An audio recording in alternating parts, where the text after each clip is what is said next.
that's what I always tell myself. Like, yeah, you can sit there and think like the negative and the what ifs and what will go wrong, but what about all the what will go right? Like, if you actually follow through with something, it's never going to happen if you don't actually do it and try. I really told myself, like, you can always find another job. Like, jobs are a dime a dozen.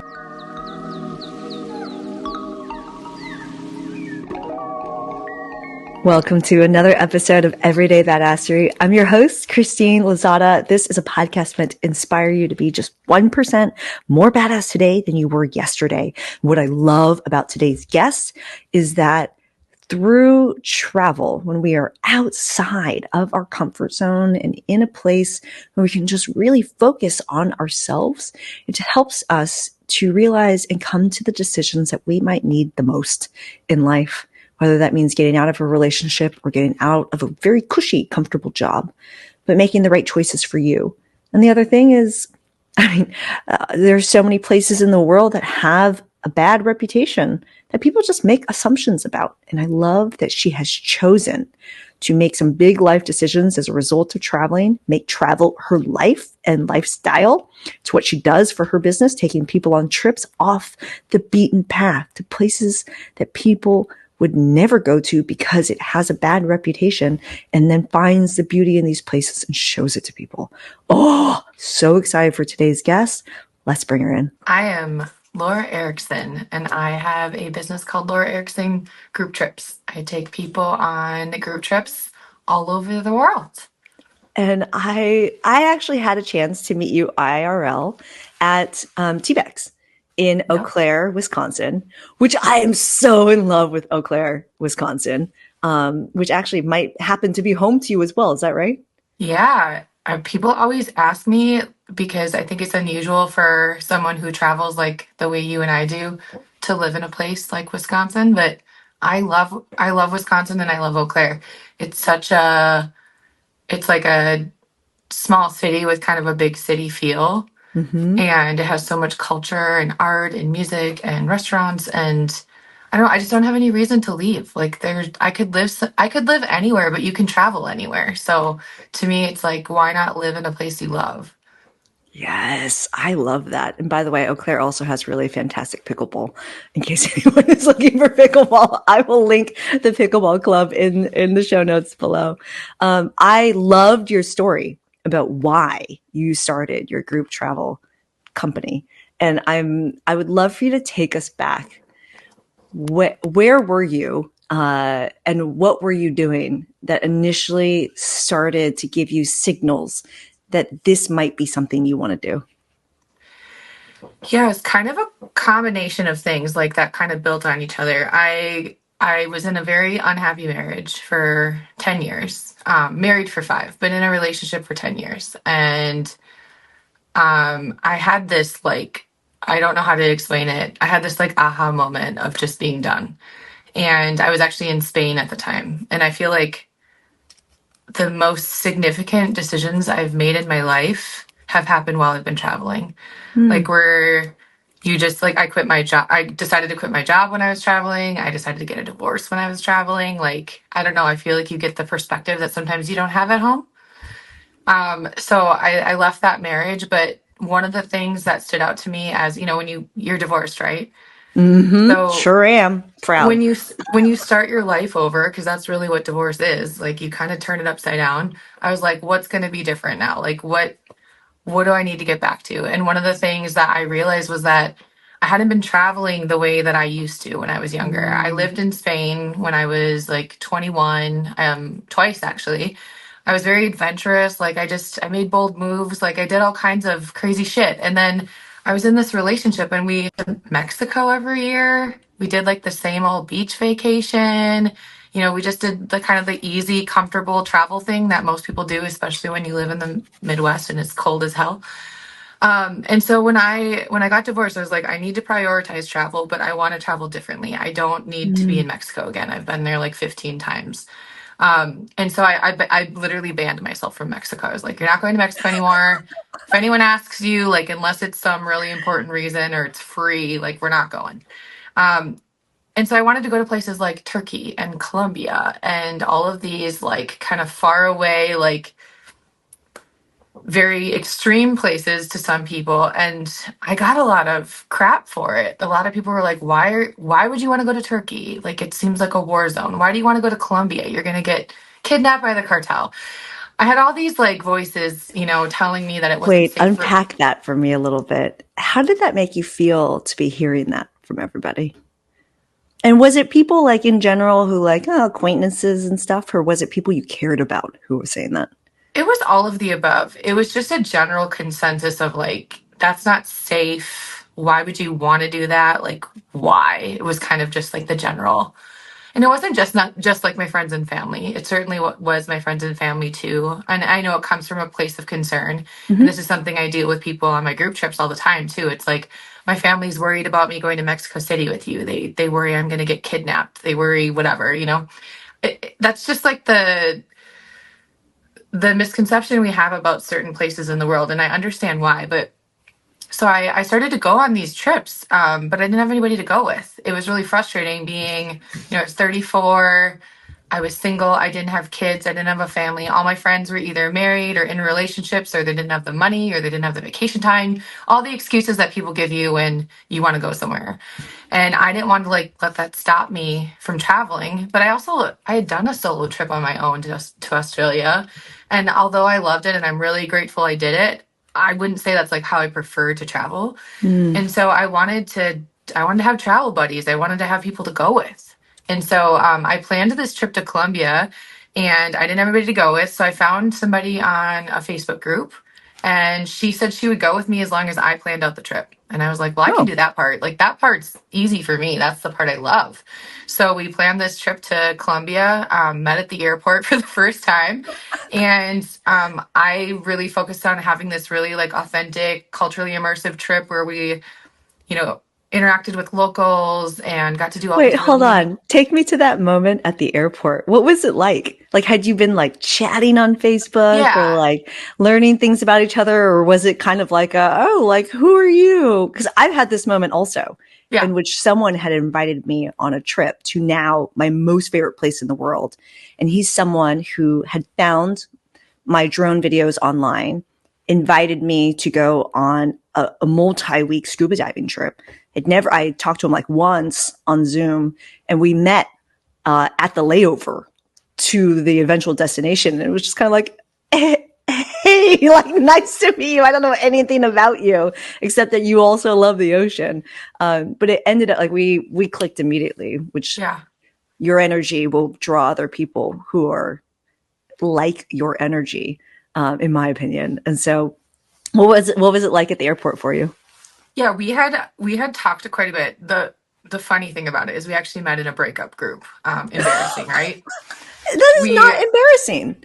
we both got broken up with. This isn't my marriage. This is a boyfriend, like my last boyfriend. I've been single for 3 years because of this guy. He ruined my life. But we Damn. we we went in this Facebook group, and we somehow found out that we were dumped on the same day, and so we kind of bonded over that. And we started talking, and we had talked for a while. We had never met. She lived in Colorado. Um, and so it wasn't that weird. And I would say, and you probably can agree with this, like when you work in the online space and you have Instagram and all of these things, like it's not weird to have all these like internet friends. Of And it's course. also Yeah. not weird for you to eventually meet them in real life. Of course And I not. feel No. like I've traveled with a lot of people that, I've talked to online for months. Like it's like the good old days of AOL or something. Like it's not that weird anymore for me to meet all these people that I've connected with online in real life. And in reality, like that's my business now. I Mm-hmm. talk to these people for months before they ever come on this trip with me, and we then experience like trips together. So I feel like this was just like the practice round of like what my business became, because it was really like internet strangers agreeing to travel together and me planning it. I love Um, that. yeah, so I planned this trip. It goes great. I had this idea of like, wow, this was like actually really amazing. Like I could like just do this for people and also fulfill my own need of wanting to travel and not wanting to do it alone. And so that's kind of where it like started. That was kind of my initial, motivation with my business, but it was going to be part-time. I worked at a college for 14 years in higher Oh, I education. I didn't know had a that. really good job. I was the director of student services department. It wasn't like I needed a different career, but I didn't feel satisfied after COVID. I went Mm. back to the office and I just couldn't snap back into it. And I don't think I'm the only Mm. person who felt that way after the pandemic. Like the pandemic didn't change you in some kind of way.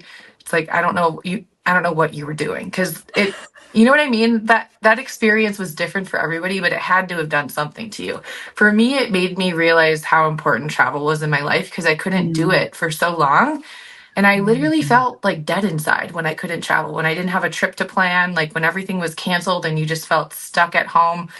That was the worst feeling for me, on top of it going through a breakup. So I was just like, this isn't it for me anymore. Like, this lifestyle doesn't suit me anymore. I'm not meant to work for somebody else. I'm not meant to sit at a desk all day. I just wasn't feeling it. I felt like I had done what I could at that job, and I was meant for something different. I really, it sounds corny, but I felt called to do something.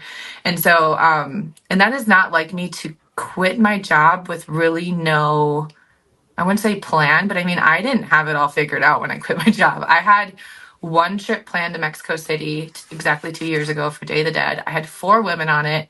That was by no means going to replace my cushy salary at my job, but I was just like, I need to go all in on this or it's not going to work. And I'm not really doing my other job I'm doing them a disservice by sticking around and kind of having a foot in both worlds. So I just, not, I'm making this sound like this was an easy decision, but I was just like, it's one or the other.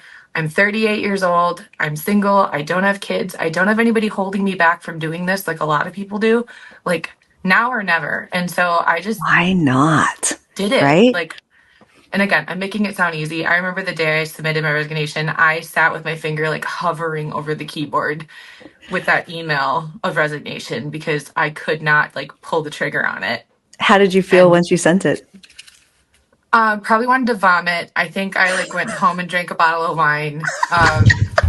It was like like mixed feelings, but like once you make that decision, there's no turning back. So I did it, and yeah, it's been a very slow progression. I think to a lot of people, think I'm just super successful and this just happened overnight, and it looks so easy. And I don't ever want to paint that picture for people because that is not at all the reality of entrepreneurship or my Of journey. It was course. freaking hard. It's the hardest thing I've ever done, but it has slowly gotten better and better. And I'm 2 years in now. So, I started with that one trip to Mexico City. I just wrapped up my third one. So I've taken people for 2 years now. This is or three trips, I guess. I think I've been to 7 or 8 countries with my groups. But yeah, it's been a Amazing. progression. Hell yeah. You know what's harder than what is hard is if you didn't do it. If you didn't listen to yourself and you stayed in something, career, a relationship, whatever it is, that didn't serve you. Like you had the guts to listen to signals that you felt and then you acted upon them. And I'm a really big believer in it is hard when you have one foot in one place and the other foot in the other. You cannot truly open a door and walk into a new opportunity unless you allow yourself the complete freedom to do that. Mm-hmm. And for me, even for me stepping into my life as a creator, the number of naysayers that were in my life, that were acquaintances, that were family members. Actually, I was in the pandemic. I was like, no, I'm going to Africa. Because I want to go to Africa it was like in the midst of 2020. Oh And yeah, 2020 travel. oh yeah, I was It was the travel best. shamed a Oh lot, but it yeah. was also amazing because no one was out Nobody. there. And so as Nobody. long as you could do it safely, and I mean, I was in Zanzibar. We were literally outside all the time because you didn't have a Right. choice.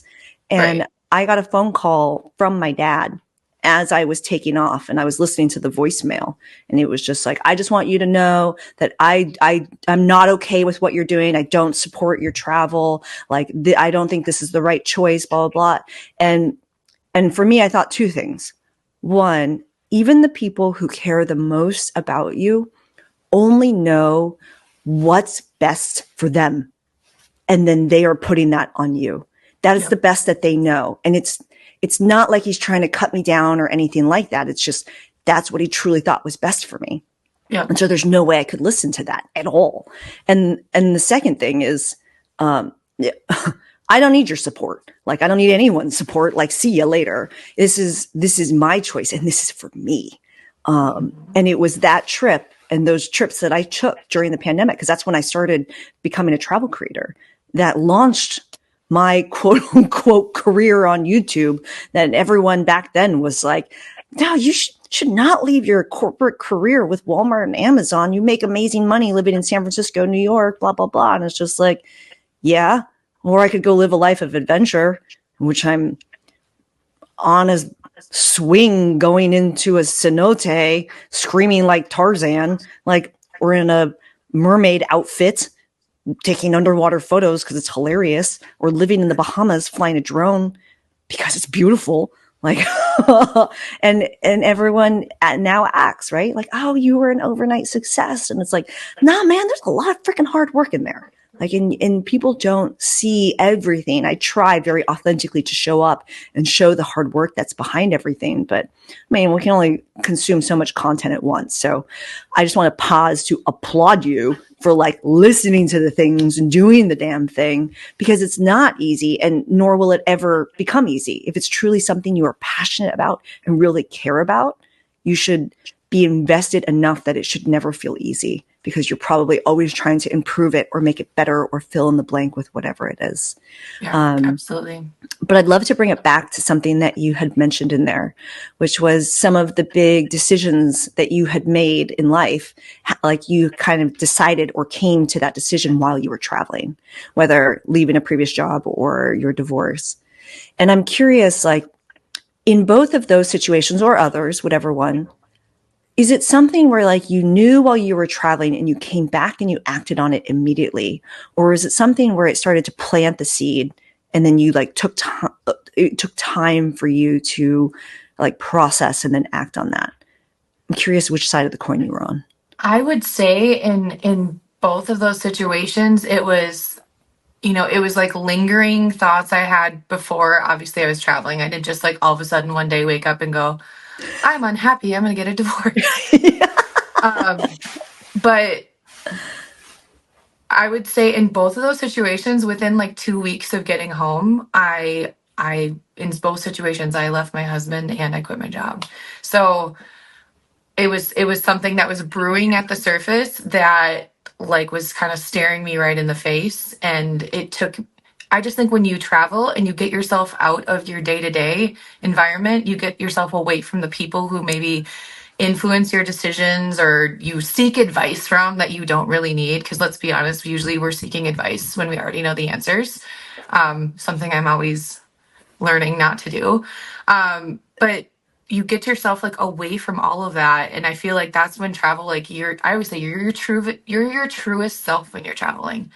That's why I just feel like I'm so happy when I'm traveling. I don't have all the bullshit. Like it's just you. You don't have all your possessions, the people, like it's just you. And you really learn to trust yourself. And you, like I said, stop seeking those outside opinions and looking for someone to give you all the answers. I was literally in a hot air balloon in Cappadocia, Turkey, when I decided I was going to quit my job. I remember the exact moment, and of course I thought about it. It's not like I just like called my boss that day and quit. But I thought about it for the rest of the trip. I thought about it when I got home. Situations like transpired as I got back to work where I was just like, nope, like all signs point to this is my path, and I can either be scared and stay in my safety net, my bubble of my cushy job and my vacation time and my health insurance, which is what everybody was worried about when I quit my job. Oh, That of was the course, the number health one thing. insurance. Like, what about health insurance? As though you can't just like go buy it, which by the way, people, you can go buy health insurance. It's not hard. It's not that No, expensive. it's not hard. And facts. That was like the biggest one. I'm like, really, the health insurance is what everyone's trying to get me to stay in this job that I don't want anymore. Like, come on. No, and like health insurance often like at your job isn't that good anyway. It's just, Facts. it's I think I pay $200 to $300 a month for health insurance. Like you factor Same. that in to the cost of being an entrepreneur and it's a write-off. Like Everything is figure outable, but everybody had these reasons why I shouldn't quit my job. And it was really, like you said, it was everyone projecting their own fears onto me. It Yeah. was, what about this? What about that? What are you going to do about this? What if this happens? What if it doesn't work out? And I was like, yeah, but what if it does? Like, Yeah. that's what I always tell myself, like, yeah, you can sit there and think like the negative and the what ifs and what will go wrong, but what about all the what will go right? Like, if you actually follow through with something, it's never going to happen if you don't actually do it and try.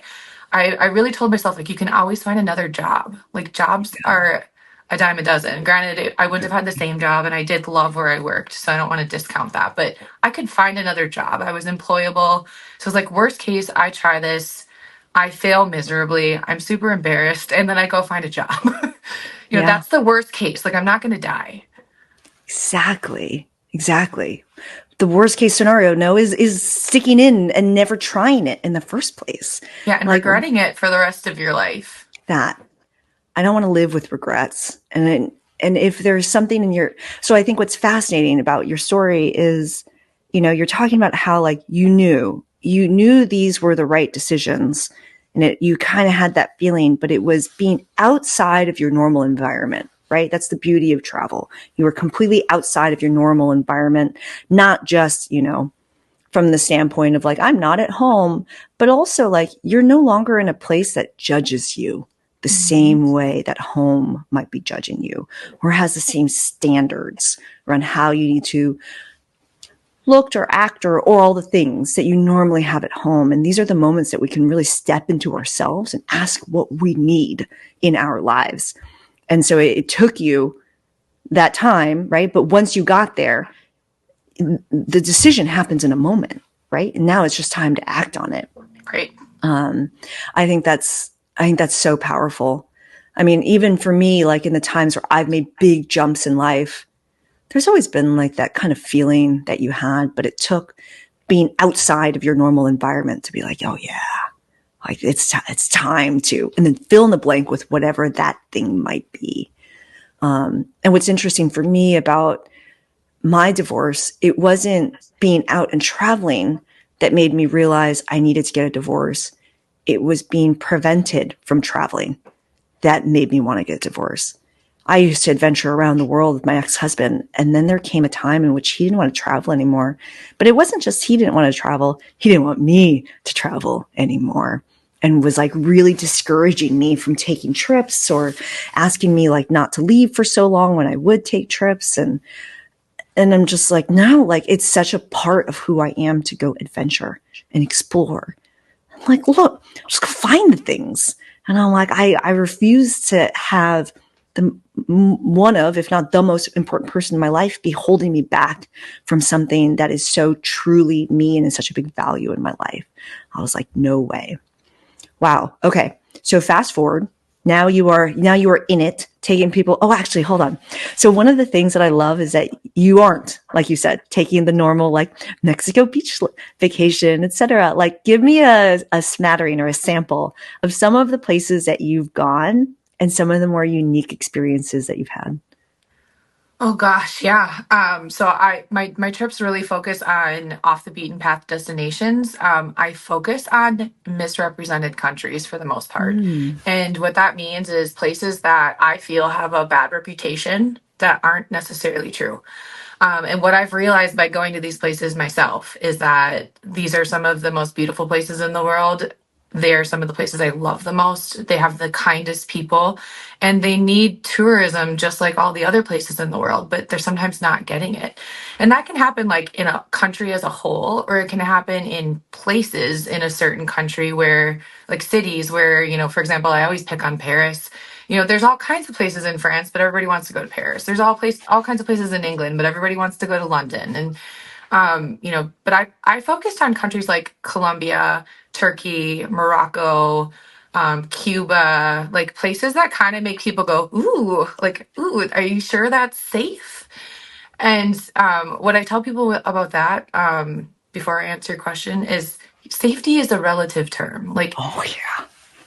the amount of people that assume that they are safe being in the United States, that they're safe going to New York or Florida or that they're safe in Cancun or on a resort or on a cruise ship or wherever it is in the world. Like, I always say, like, what makes you think that you're safer there than somewhere else, or that you're safe at all? Because bad things happen all over the world at any Everywhere. given time. You can't guarantee your safety anywhere. That's just reality. It's a harsh truth. Yeah. So to assume that because you're going to a place that maybe has um, a shady past or a history, or like a big place like Mexico City, people just assume Mexico City is dangerous. I've never had anything bad happen to me or anyone else in my groups in Mexico City, but I have had things happen like in Cancun or on beach resorts. I mean, you can have, I mean, people have like their drinks spiked on Oh, in facts. resorts, all the time. Like, bad things happen all over. And so anyway, I just wanted to point that out, is that's why I picked these places, because I've learned that there's so much value in showing people other places in the world that they can travel to. Like, we don't need more Yes. tourists in Florida. We don't need more people in Paris. We don't need people to go to Santorini and Mykonos. Like, what we need people to see is that there's more places in Greece, that Greece has hundreds and hundreds of islands with people who need you to travel there. And we're Yes. all stuck on these like top 10 lists. So, okay, I'll get off my soapbox, but to Oh, I answer your think I think it's so important because people will make assumptions about places. And absolutely. for me, one of the safest moments I ever felt while traveling in a moment I should have felt the most unsafe is at the beginning of this adventure travel trip through I was in Taganga. Where is that? No, that's in Colombia. I was in Colombia and we stopped at the store. There was this guy, like that guy who was like starting adventure travel like trip. And we were going to go hiking through the jungle for 3 nights and like camp and sleep in hammocks and stuff. And it was supposed to be like this wild adventure. And the first stop that we made was to the corner store to pick up machetes because we were going to hike through the jungle, through a part of the jungle that there's no path. So we were going to make a path. And so I learned how to use a machete. It's And amazing. we were going through parts of Colombia that like we didn't see anyone for a long time sometimes. Or one time we hiked through the jungle at night to go to this dude's house. Like, it's kind of vague. And he built his own house in the middle of the jungle. It has no electricity. Everything is candlelit. And he cooked us a dinner. He used to live in the United States and was a part of the Navy and all the things and decided to move back to his home country in Colombia. And he made us this beautiful dinner. And like, I don't know, I'm in a part where I'm sure there's like guerrilla warfare. I don't even know what, but the scariest thing that was out there were the poisonous centipedes that like were literally like 2 feet long and would run after you. And if you saw one, like you couldn't outrun it or climb a tree. Like you just needed to hope that it would just go away. But in that moment in time, I'm just like, I'm fine. Like, why not? Besides, I have a machete. We're all good. Anyway, I Yeah. totally agree. People make a lot of assumptions about places. Oh, yeah. That And I've trip had was definitely one that a lot of people discouraged me to go on. And I was like, no, I'm going to do it. I've had, not just with my groups, but in my own travel experiences, I've done, similar things where people would be like, are you nuts? Yeah. Right. Um, but I've had so many moments where, like, I always tell this story about I was in Bogota, Colombia. I was by myself. My friend was back in our hotel room. I went to go find dinner. Bogota does not have, of all places in Colombia, I would say Bogota is maybe not the safest place in terms of like being a woman, walking around alone at night. Like, not that anything's going to happen to you, but maybe it's just like not the best idea. But I did it anyway. So I'm walking down the street and these people call me over to them. They're speaking Spanish. I go over to them and they ask me where I'm going. I say I'm like going to find dinner. And they're like, why are you walking around by yourself? I'm like, I don't know. Like, I need to eat. Girls gotta eat. So they're like, well, we're having a party upstairs. Do you want to come join us? And I literally felt like I was in like a choose your own adventure. Like, it's like, I should not do this, but yes. And so I agreed to go inside. Obviously, they didn't seem sketchy or I wouldn't have done it, but I go inside. They take me upstairs. I walk into this room. There's like 100 Colombians, and they're like, look what we found outside, an American girl. And they're having a Colombian quinceanera. And Yes. they're like have like a band, like a mariachi band, and they've got like food and whiskey, and the grandma's like making me a plate, and they were so happy that I joined their party, and I had the best time, like with a whole group of strangers, I like just love joining in this. their party. And it's like, was that the smartest decision? Maybe not. Is it a memory I'll have for the rest of my life? Absolutely. And I have Wait, like but so many. I have to pause on that for a second because what you're saying is not necessarily like a lot of people might hear that and be like, "Oh my gosh, she like went to the party." You're like, "Oh my God, she," and then whatever choice that we talk about, right? Yeah. But there's also something really special that travel enables, which is the ability to read people and read Oh, yes. situations and make the right Yes. choice. And one of the things that I've noticed is, especially for my friends who don't travel that much, their ability to read a situation or read a person. I'm just like, nah, man, that's a hard no. They're like, oh no, like this sounds awesome. Like, no, like we are not going there or hanging out with that person, like whatever it is, right? You become so in tune with like the other signals, right? Not the, it makes sense that it's safe because it's Florida or fill in the blank, right? You tune in and your other spidey senses are able to figure out if this is or is not a safe or good situation for you. Like Absolutely. one of the best, one of the best parties I went to was a bunch of random people in Vietnam. I was riding a bike by myself for like 4 hours in Vietnam and like stopped really quick to like, take a picture and drink some water. And some random people on the beach were like, come join us. And they didn't speak any English and I didn't speak any Vietnamese. We hung out and ate like dried fish snacks and smoked cigarettes. I don't even smoke cigarettes. Smoked cigarettes and drank beer for like hours, just smiling at each other. It's like the best experience, minus the part where I had to ride a bike afterwards. And it's just like, you just know, like you can just know. And traveling really helps you to tune in to those things. So when you share this story in the same breath, I'm just like, yeah, of course you went to the party. Like, why not? Yeah. Yeah. I mean, yeah, but I mean, I've had, in Turkey, I've had like dinner in a Turkish family's home, like with strangers. I do that probably in every country. I'm in a local's home at least once, whether it's planned or unplanned.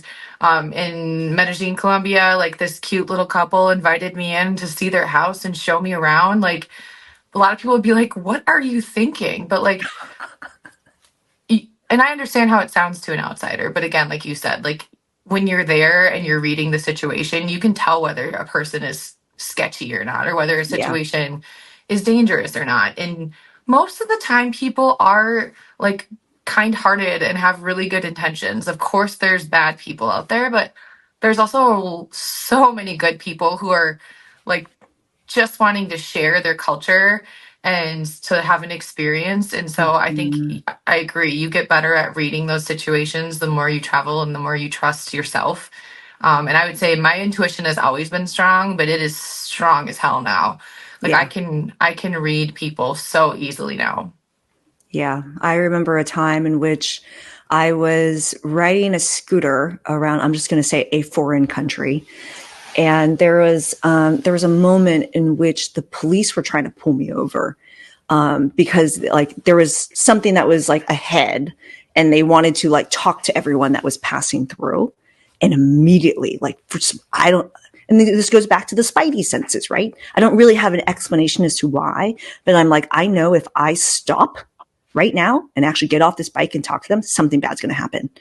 And immediately, and I can ride a motorcycle and a scooter like there ain't no one. Like I turned around and I just gunned it and went in the other direction. Was like, nah, not today, not today, Satan. And unfortunately, did hear some things in the news of other people who decided to stop, and it was not a good situation. But Oh those are the no. things where you just, it seems like you should be fine, right? Oh, the local police needs you to stop. They just need to talk to you real quick, and it's like, no, you got to turn on all the other senses, like in not just when Absolutely. traveling, but every moment in life, Absolutely. every moment in life. Okay, where were we? Oh, crazy stories. All Oh right. yes. Okay.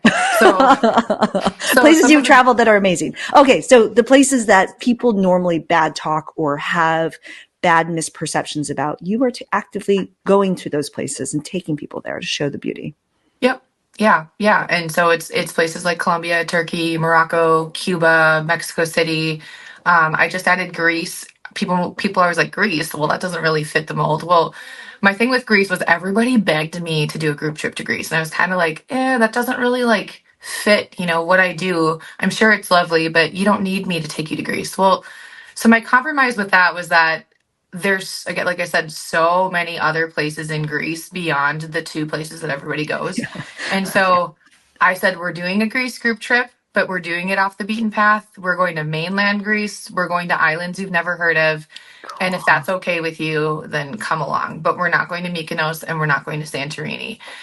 And so I went this past September. It was amazing. I understand the hype about Greece because it is lovely. But my group trips are in June and September of next year.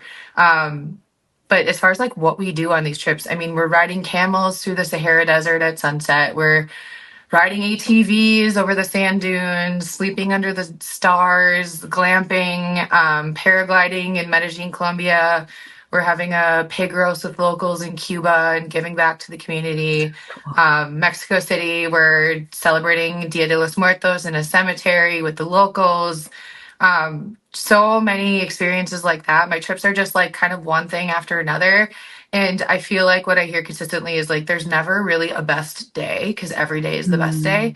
There's never like one really amazing like thing on the trip because every day just kind of builds and that's kind of by design. So the whole point is that people just show up.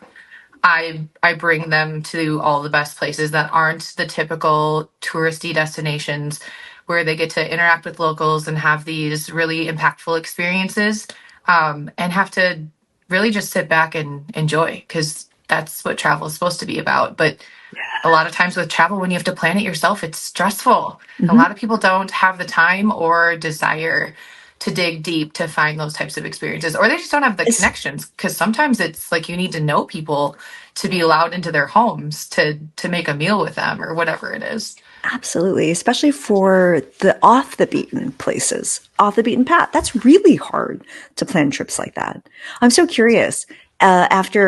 After doing all these trips that you've done so far, what's been the most rewarding part for you? It sounds so cheesy, but I love the people on my trips and I love watching the change that happens within them in such Mm, a short period of time. I mentioned to you prior to this, like I have a lot of divorced women who come on my trips. They're either going through divorce, they're considering a divorce, they just got divorced. And nothing like shakes your world quite as much as a divorce. And so a lot of women are like finding themselves again yeah. and they're using travel. I don't think they even know they're doing it, but they are signing up for a trip just because they need something.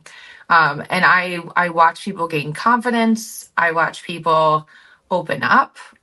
We just got back from Mexico City, and my group just ran into this. It's called a curandera. It's a healer, a curer. And she met one of the girls in my group like in a store, and she was like, "Do you mind if I give your group a blessing out back?" Again, sounds great, Neat. right? Yeah, let's go out It's so back. neat. So we were about to leave, and she came. She's like, "Laura, Laura, Laura." She's like, "I know we need to leave, but I met this woman, and she really feels compelled to give our group a blessing. Can we go meet with her quick?" And I was like, "Sure." So I asked who wanted to go, and most of the group went. And so we go out in back, and they have a temescal. I don't know if you're familiar with what that is, but it's like a steam room that it looks like an igloo.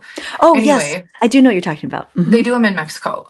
So we didn't do that experience because we didn't have time. But she said she was going to just do this experience for the one person that she had met. But then she met the whole group, and she was like, "I was going to give you all just kind of a collective group blessing, but she's like, if you have the time, I'd really like to do it with each one of you." And so she went one by one, and she probably for 3 minutes went through this ceremony with each one of us, and she was speaking Spanish, but what she was telling each person was completely different. And she was reading each person on the spot, saying what she felt about Oh, them. that's so neat. And I mean, she had me pegged. She had a lot of people pegged, but one of the women, I mean, several women were in tears. I was in tears. Like I would say every person was crying to some extent.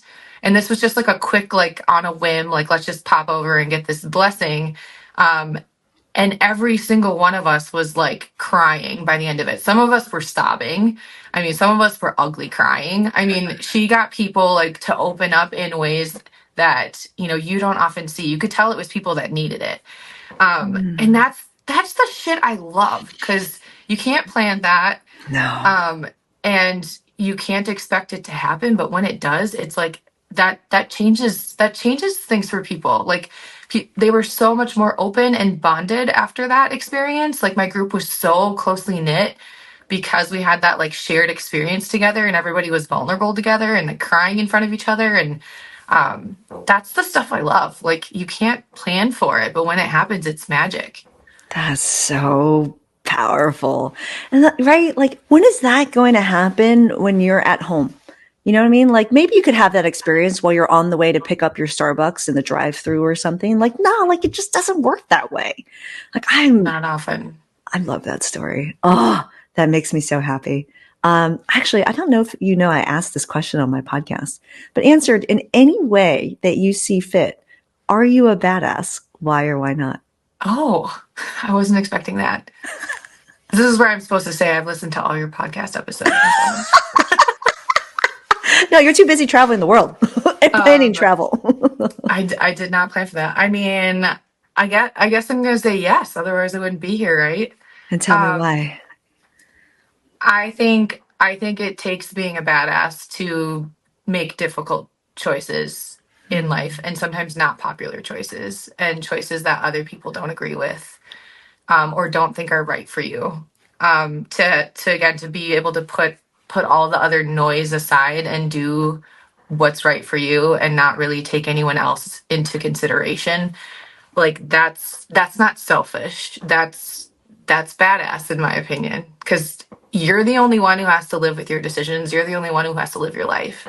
And so other people have really great intentions for you, but that's usually, like we said, like projecting what they think is right. And you're the only one who has to stay in an unhappy marriage. You're the only one who has to stay at a job that you're not satisfied in. Nobody else has to live that. So I think it takes being a badass to uproot your life and make really hard decisions that not other people always agree with.